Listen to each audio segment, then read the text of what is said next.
Bonjour, je suis Guy Mettan, je suis journaliste, député, écrivain.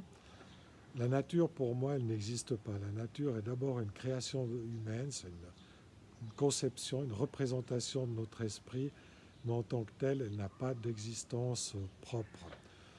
J'estime effectivement que la nature est d'abord un artifice, un artefact. En ce sens-là, elle est aussi un art, mais c'est une construction de l'esprit humain. Ce n'est pas une existence, quelque chose qui existerait par soi-même. Et là, dans ce sens-là, l'affiche de Rauschenberg et l'exposition qui nous est proposée aujourd'hui, justement, elle est intéressante parce qu'elle dévoile cette fausse évidence d'une nature qui existerait en soi, en dehors de l'esprit humain.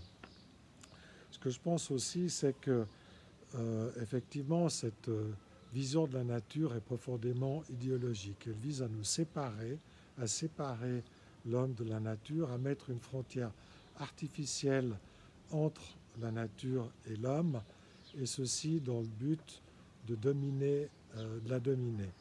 Jusqu'à maintenant, on avait la vision d'une humanité qui surplombait la nature, qui était donc au-dessus, qui trônait au-dessus d'elle. La nature, l'homme régnait au fond et la nature obéissait. Récemment, les écologistes ont proposé de changer cette manière de voir en disant non, au fond, la nature, l'homme est au milieu de la nature. La nature est un milieu, c'est l'environnement, c'est un environnement. Mais si on regarde de près cette définition, au vu de l'évolution technologique et la prolifération démographique, on constate que cette appellation, cette formulation est aussi fausse, elle est mensongère, puisqu'à force de se développer, de bâtir des civilisations qui ont fini par entourer, envelopper la nature, eh bien c'est au fond l'homme qui se trouve à la place de l'environnement et qui entoure ce qui reste de nature comme une pieuvre au fond étend ses tentacules autour de sa proie. Donc cette vision et cette formulation paraissent aussi très inexactes. Comment sortir au fond de ce paradoxe, de cette difficulté? Eh bien, à mon avis, c'est en revenant au fond en s'inspirant des sociétés primitives.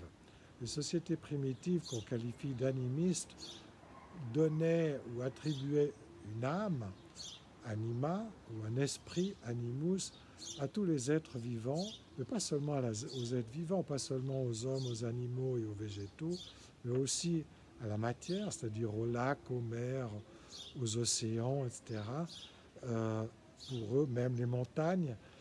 Donc tous ces éléments-là, dans l'esprit, au fond, de ceux qu'on appelle les animistes, les peuples premiers, au fond, eh bien, possèdent une parcelle de sacré. Donc il faut, je pense, réenchanter le monde et redonner à tout ce qui existe, que ce soit des êtres vivants ou qu'on considère comme inertes, des végétaux, des animaux, des êtres humains, des lacs ou des rochers, au fond cette parcelle de sacré qui fait que justement on les respecterait davantage et qui fait que tout le monde se retrouve membre d'un tout et non pas séparé artificiellement.